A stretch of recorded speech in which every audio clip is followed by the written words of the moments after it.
Rebellious Church. My name is Pastor Michael Laframboise. I'm glad you're watching. If you enjoy what you see here, if we get you thinking, please subscribe to our channel and tell others to do the same.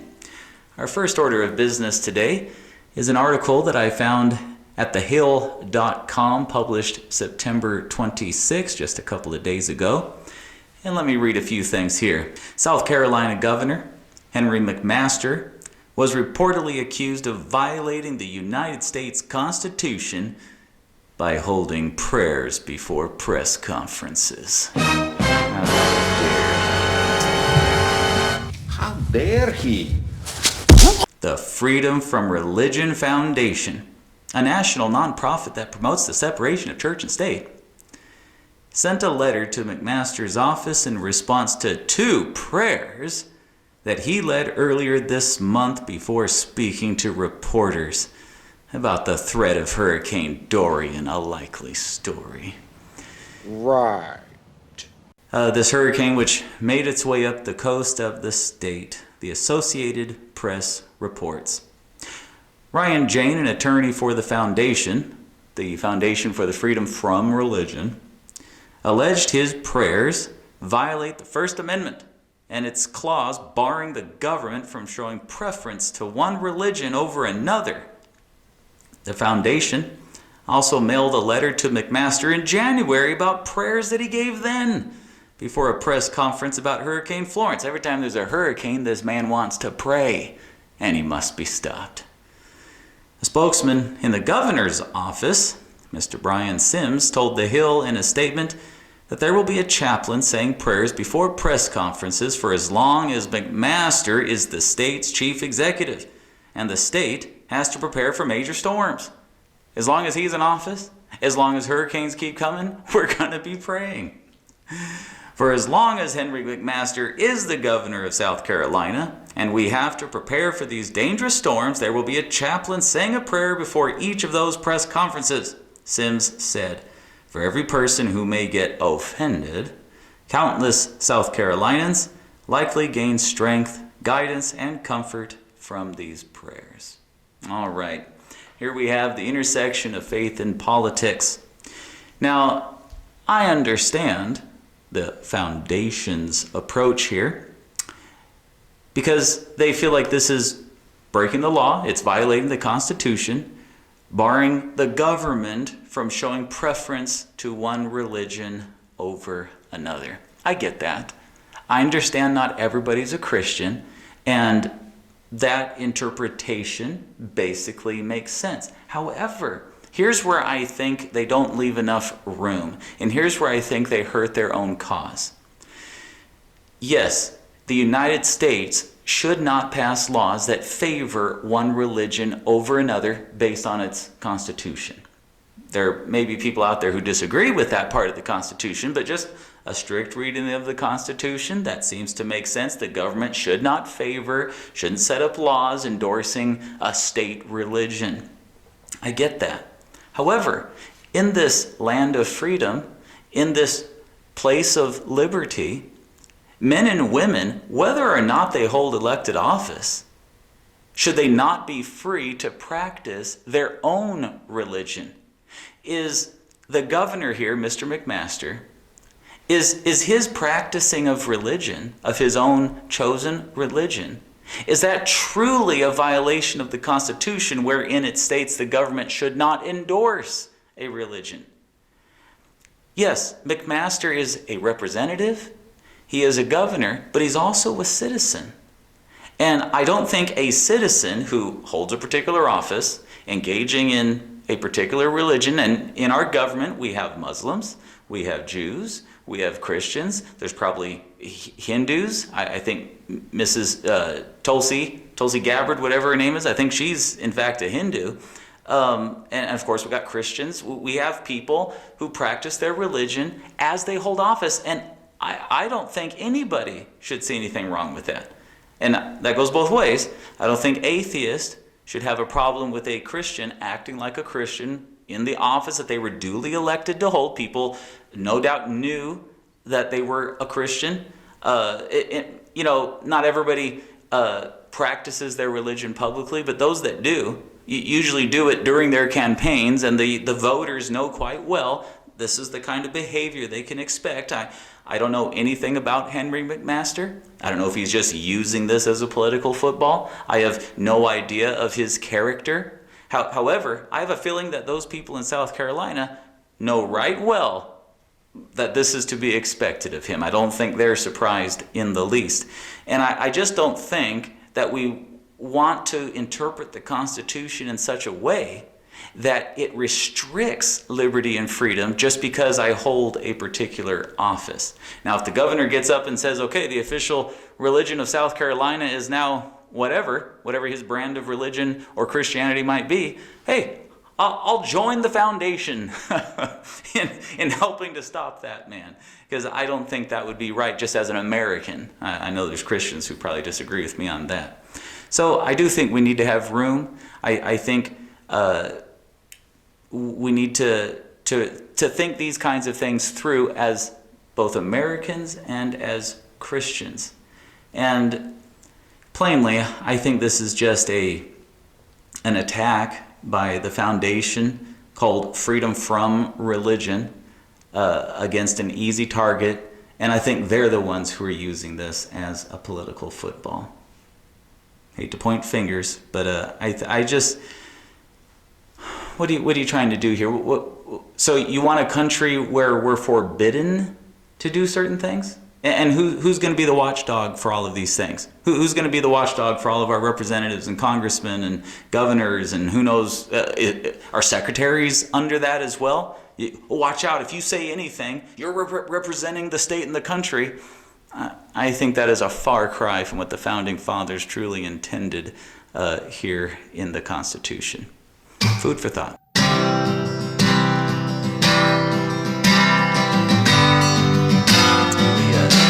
At this last week, I gave you some homework to do. Matthew chapter 22, verse 14 reads, "For many are called, but few are chosen." Many called, but few chosen. Jesus gives a strange parable here about this wedding feast. And this king is having a wedding feast for his son who is getting married. He sends out his servants to bring those who have been invited to the wedding feast. And they decline.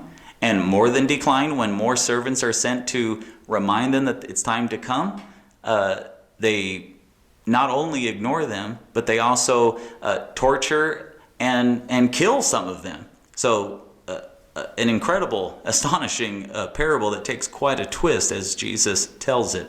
So after the king goes into that city of people who killed his servants, he wipes them out, he burns down their city.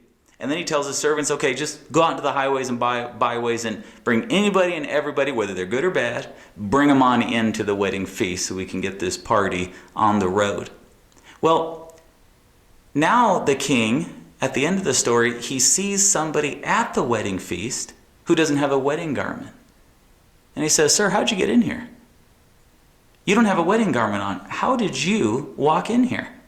And the man has no answer. And so the king calls for his armed servants to not only escort him out, but to bind him hand and foot and to cast him into outer darkness where Jesus says is weeping and gnashing of teeth. Off me, man! I didn't do anything! Don't tase me, bro! Don't tase me! I didn't do anything! Ow! Ow! Ow! Ow! Ow! Ow! Wow. We don't have time to get into all the particulars of this incredible parable, but I want to focus on, okay, many are called to the wedding feast. Many are called to the marriage supper of the Lamb. The Lord is exalting his Son, and the Lord is calling people to fellowship and commune and to exalt the Son as well at the great marriage supper that awaits us in heaven.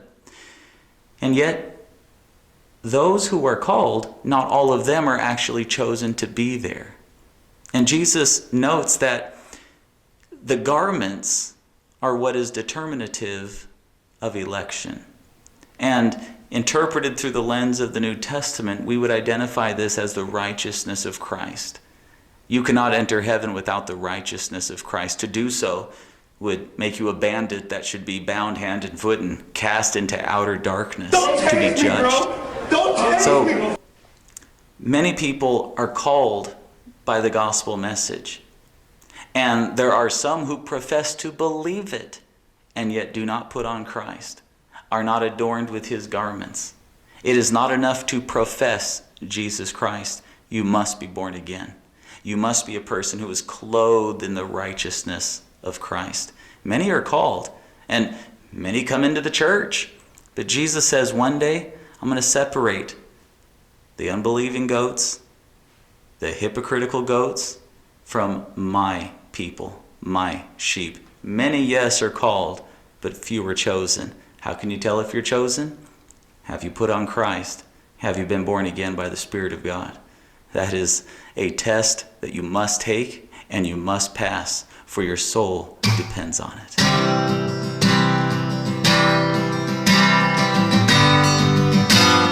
Lastly, I want to look at the parameters of the Christian gospel. How does the New Testament present the gospel of Jesus Christ? And so I thought over the next few weeks we could just sort of take various aspects of the gospel, take a look at them, think about them, and perhaps make some necessary applications into our very lives. I don't think you can talk about the gospel without talking about our need for the gospel. So the first thing we must discuss is sin. Now, what is sin? Sin is the evil, the bad, the unrighteous acts, the wicked nature within us. Sin is all-encompassing of both our thoughts and our actions and our condition. We are sinners who are born into sin. We are sinners who behave according to our wicked, sinful nature. The Bible speaks of us being fallen human beings, fallen sons and daughters of Adam and Eve. Now, is sin inherited or not? I have seen quite a few YouTube videos really hashing this out. Now, I will lean on Romans chapter 5, verse 12, as far as this goes. Is sin inherited? Are we actually born, as I mentioned a moment ago, with a sinful nature? Paul says in Romans 5:12, just as through one man, and he's speaking of Adam, sin entered the world, and death through sin. And thus death spread to all men because all sinned. So Romans 5 goes on to make a case out of that if you are born in Adam, and every man is, you must be born again in Jesus Christ. To be born in Adam is to be born in sin and to inherit nothing but death. You must be born again in Christ if you wish to have righteousness and eternal life. But there are those who would disagree with that. There are those who would say, oh, no, we're not sort of born with a sinful nature. We're born innocent. And as we grow, we sort of learn sin and we become sinners. I think where you stand on this issue, and I've heard Baptists on both sides. If you've ever watched a video by Leighton Flowers, a Baptist from Texas, he emphatically denies that we are born sinners in Adam, that we inherit a sinful nature from Adam. Because they are so callous, they're no longer able to see, hear, understand, and turn because of a condition they've grown into. They weren't born in that condition. And so you can become ever seeing but not perceiving. Doesn't mean you're born ever seeing but not perceiving. Look at verse 27. For this people's heart has become callous. Notice the word become there. Does it say they were born naturally calloused already because of inherited guilt from Adam? No. It says they became calloused. They hardly hear with their ears. They have closed their eyes. Who closed their eyes? They were already born Lazarus, dead like, corpse like dead, right? Or does it say they closed their eyes? In other words, the scriptures put the responsibility back onto them for closing their eyes. And I find that quite disturbing. I just don't see how you can read the scriptures and come to that conclusion. I don't see how you can read the scriptures and see any value in Genesis chapter 3 when it discusses the fall of man and the disobedience and the sin of Adam and Eve. I don't see how you can see any theological significance unless it affected every man, woman, and child, unless we are all born in sin because we are born in Adam. I don't even see how there's relevance in the story of the Garden of Eden if you deny that we're born sinners because we're all connected to Adam. But so that is something that is denied.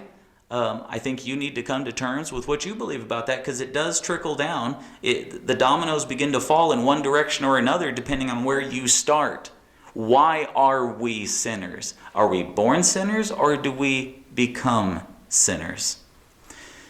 So anyways, I think David plainly thought we were born sinners. He said, "It was in sin that my mother conceived me." And I don't think he was talking about the situation of his parents at the time of his birth.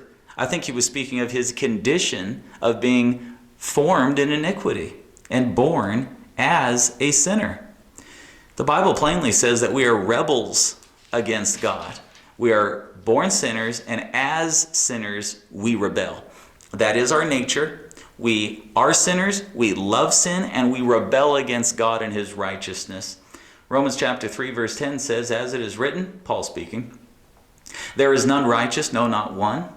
There is none who understands. There is none who seeks after God." Now, that paints quite a black picture. That's a real problem. How are we supposed to get saved if we're not even looking to the Savior?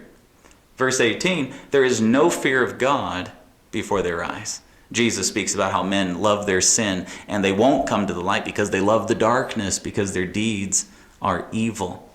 Ephesians chapter 2 doesn't paint a very favorable picture for mankind, which goes quite contrary to our culture today.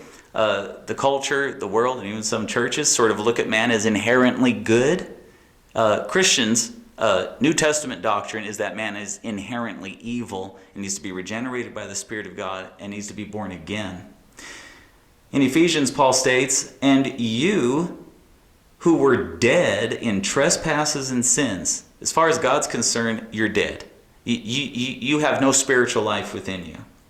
"In which you once walked," he's speaking to Christians, so he says, "in which you once walked, according to the course of this world, according to the prince of the power of the air, the spirit who now works in the sons of disobedience, among whom also we all once conducted ourselves in the lust of our flesh, fulfilling the desires of the flesh and of the mind, and were by nature," notice this, "children of wrath." Whose wrath? God's wrath.